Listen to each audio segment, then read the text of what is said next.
هلو معاكم مس رحمة شعبان، والنهاردة إن شاء الله هناخد الصوت السابع من جولي فونكس. هنبتدي جروب 2 من كتاب سنبا جينيوس فونكس ليفل 1. نبتدي نعرف قصة والأغنية وأكشن وكمان اتجاهات الحروف. يلا نبتدي بالقصة ونعرف معناها وكلمات كتيرة فيها صوت ك sound. A family is visiting a castle in Spain. While they are sitting outside a cafe, some Spanish dancers appear in the courtyard.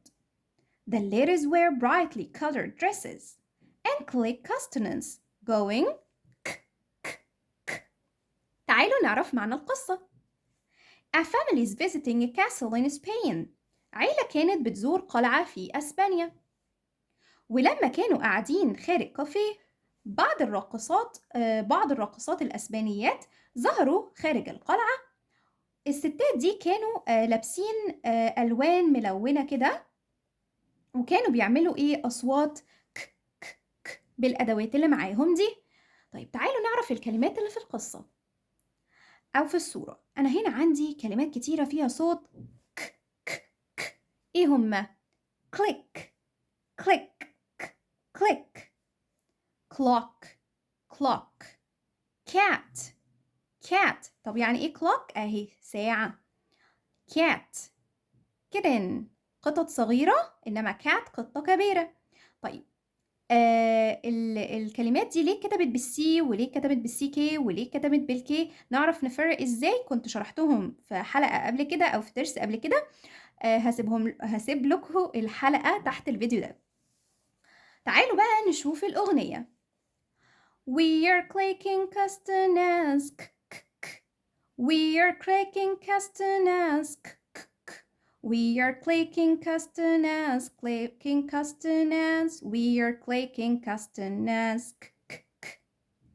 Kites are flying in the sky. Kites are flying in the sky. Kites are flying in the sky. Flying in the sky. Kites are flying in the sky. ودي كانت أصوات سي والكي. تعالوا نعرف ازاي نعمل الاكشن للحرف ده او للحروف دي. بنعمل صوت ك ك ك بايدينا كده اهو، ك ك ك، وده كان صوت ك ساوند. تعالوا نعرف اتجاه الحروف ونكتبه ازاي.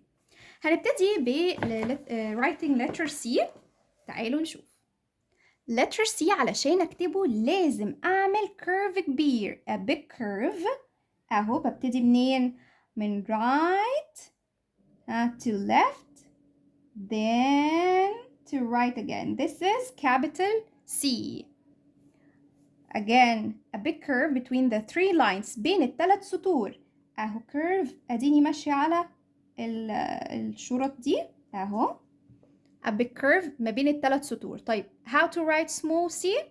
ما بين التو لاينز اللي تحت نعمل small curve اهو. لازم يلمس التو لاينز، خلي بالنا. small c small c.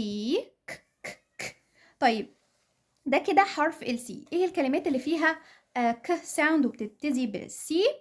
cup cup carrot carrot car car cat cat. كل الكلمات دي كان فيها صوت ك sound وبتتكتب بحرف ال C. تعالوا نشوف حرف الكي اكتبه ازاي. يلا بينا.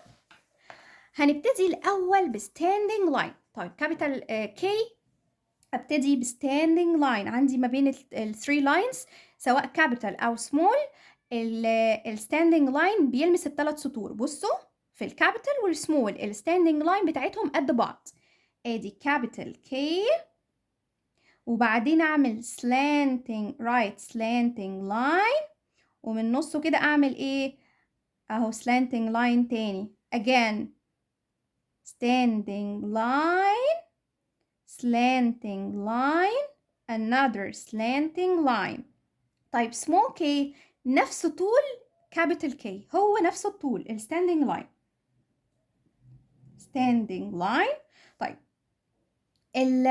slanting line بقى في small k بتبقى ما بين التو لاينز اللي تحت دول.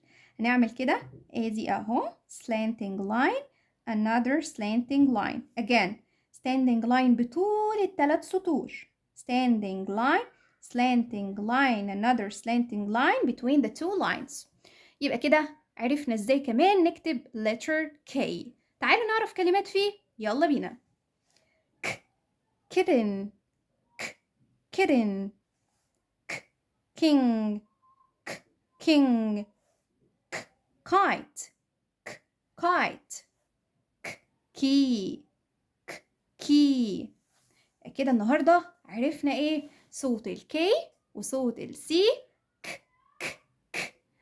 طيب عايزين بقى نعرف الاتجاهات سوري ازاي نكتب امتى سي وامتى كي. هقول لكم في كومنت ان شاء الله، وكنت نزلت الحلقه قبل كده برضو. لو عجبكم الدرس ومستنيين باقي الكورس تنسوش بقى لايك وشير وفولو لبيج ايزي انجليزي على كل القنوات. باي باي وكل المنصات.